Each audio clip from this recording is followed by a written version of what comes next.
Welcome back to the New Jersey Morning Show. I'm Dina DeLisa Gonzer.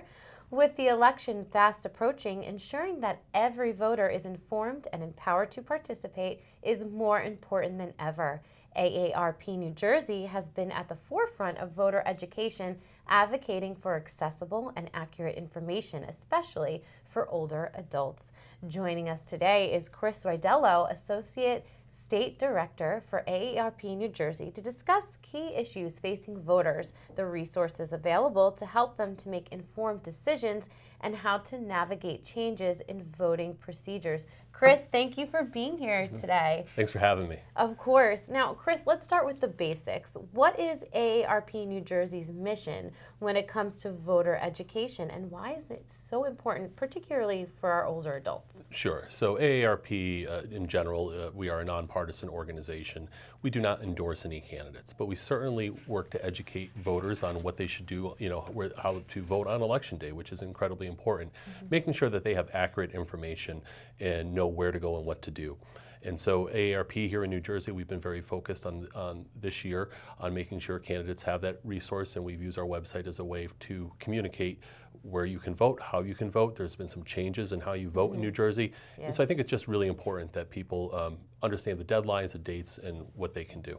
Now, with some of the recent changes in voting laws and procedures, how is AARP ensuring that the voters, especially as we mentioned, our older adults, understand how to cast their ballot correctly? Sure. So we've been engaging a lot of outreach, through the media, but also, in different events that we have to talk about how you can vote.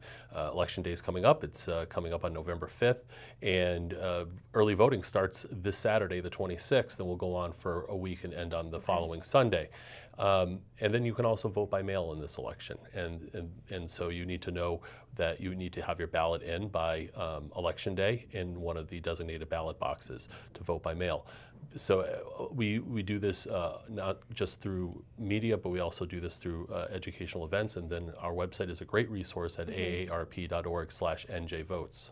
What are some of the challenges or common misconceptions that you hear from voters amongst this population, and how does AARP address these concerns? Yeah, I think a lot of it comes down to just really confusion as to the right ways to what the dates are for voting, what are the ways that you can vote in the election, and where to go, right? Because we do have early voting, which your voting location, your in-person voting location may not be the same during early voting.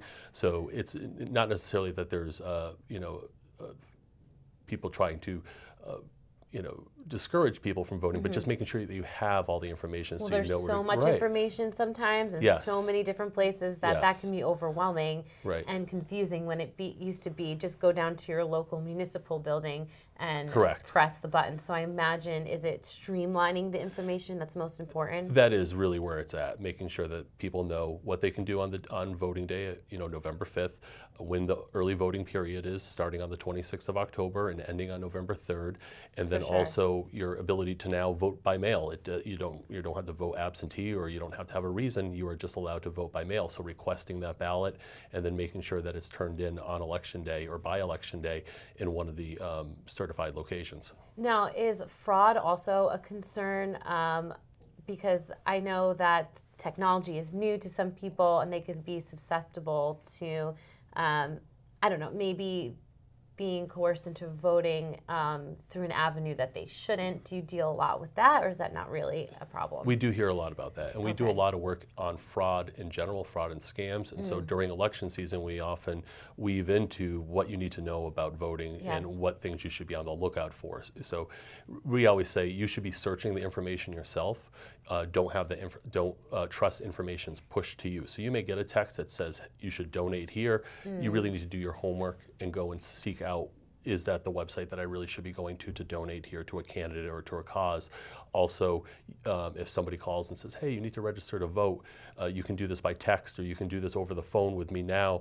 That is not a way that you can register to vote. Those are some important checks to keep in mind. Now, some of us might have difficulty getting to the polls. Are there options available to ensure that they can still participate in the election? There are some community groups that help with that. They may facilitate, bringing somebody to the polls. That's not something that AARP does, but I think, checking with your local Board of Elections to find out if there are trusted groups that will give you a ride to the poll and back is really helpful. Yeah. That's great. Lots of resources available. And now finally, how can people get more information about voter resources through AARP New Jersey? Sure. I would just invite you to visit our website at aarp.org/njvotes.